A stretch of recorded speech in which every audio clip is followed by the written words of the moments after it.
La verdadera historia de los ladrones crucificados junto a Cristo.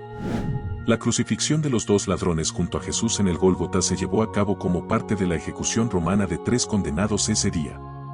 En el contexto histórico de la Palestina del siglo I, la crucifixión era una forma común de castigo para los criminales considerados especialmente peligrosos o despreciables por las autoridades romanas. En el caso de los ladrones crucificados junto a Jesús, es posible que hayan sido condenados por crímenes graves según las leyes romanas de la época. La Biblia no proporciona detalles específicos sobre los crímenes cometidos por estos ladrones, pero la crucifixión era una sentencia común para delitos como la rebelión contra el poder romano, el robo violento o el asesinato. Es importante destacar que, aunque los ladrones estaban siendo crucificados junto a Jesús, no se menciona que estuvieran directamente relacionados con él o con su movimiento.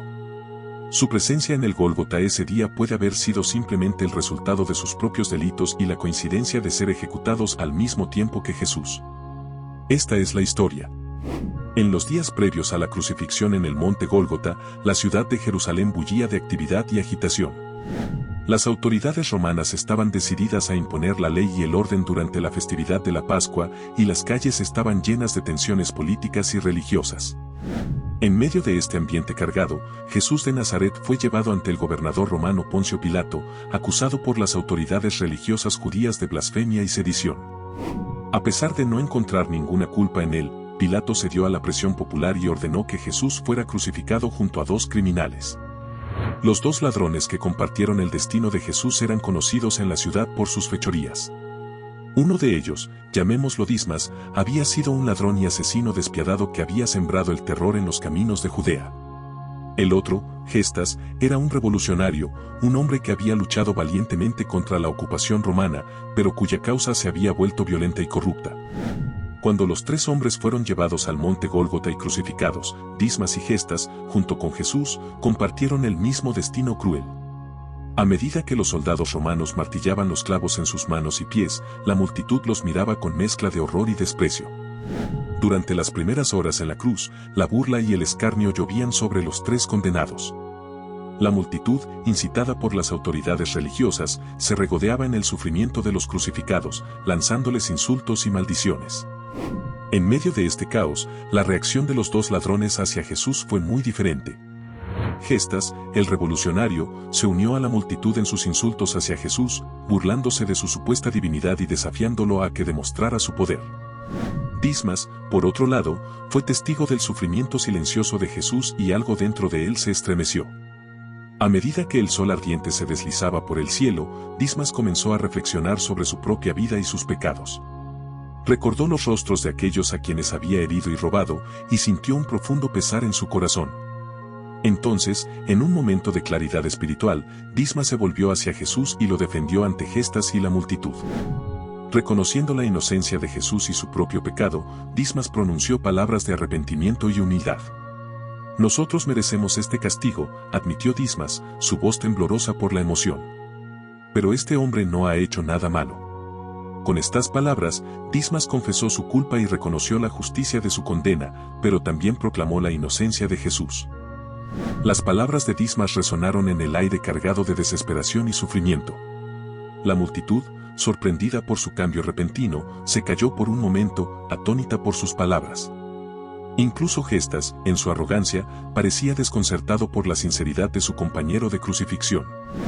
Jesús, en su sufrimiento, miró a Dismas con ojos llenos de amor y compasión. Reconociendo el arrepentimiento sincero en el corazón del ladrón, extendió una mano de perdón y misericordia hacia él. En verdad te digo que hoy estarás conmigo en el paraíso, respondió Jesús con voz suave pero llena de autoridad, ofreciendo a Dismas la promesa de la vida eterna. En ese momento, Dismas sintió una paz profunda y una alegría indescriptible llenar su corazón.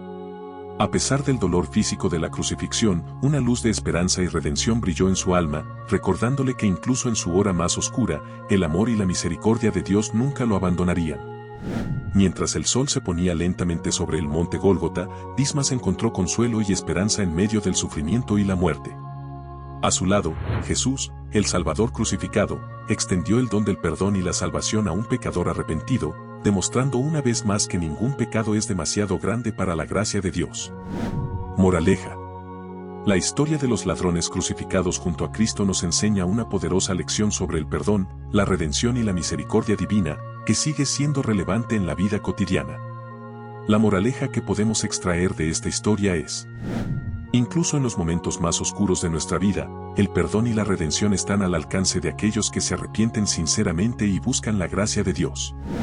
Esta moraleja nos recuerda que, sin importar cuán profundas sean nuestras faltas o cuán lejos hayamos caído, siempre hay esperanza en la misericordia de Dios. Así como el ladrón arrepentido, Dismas, encontró perdón y salvación en el último momento de su vida, nosotros también podemos experimentar la renovación espiritual y el amor incondicional de Dios si nos volvemos sinceramente a Él. Además, la historia nos insta a reflexionar sobre nuestra propia actitud hacia los demás. Así como Jesús extendió el perdón incluso a aquellos que lo crucificaron, nosotros también debemos estar dispuestos a perdonar a aquellos que nos han hecho daño y a mostrar compasión hacia quienes están en necesidad. En resumen, la historia de los ladrones crucificados junto a Cristo nos anima a buscar el perdón y la redención, a ofrecer compasión y perdón a los demás, y a tener fe en la gracia salvadora de Dios, incluso en medio de nuestras pruebas más difíciles. Si disfrutaste de esta historia y deseas seguir explorando relatos emocionantes y constructivos, te invitamos a suscribirte a nuestro canal. Al suscribirte, no solo te aseguras de no perderte ningún episodio, sino que también nos ayudas a continuar creando contenido que inspire y fortalezca a nuestra comunidad. No te pierdas ni un solo momento de estas poderosas historias. Suscríbete ahora y únete a nosotros en este viaje de descubrimiento y crecimiento espiritual. Juntos, podemos aprender y crecer mientras exploramos las profundidades de la fe y la humanidad en cada relato que compartimos. Te esperamos en nuestro próximo episodio. Espero que este cierre sea efectivo para invitar a los espectadores a seguir viendo el canal y suscribirse para más contenido emocionante.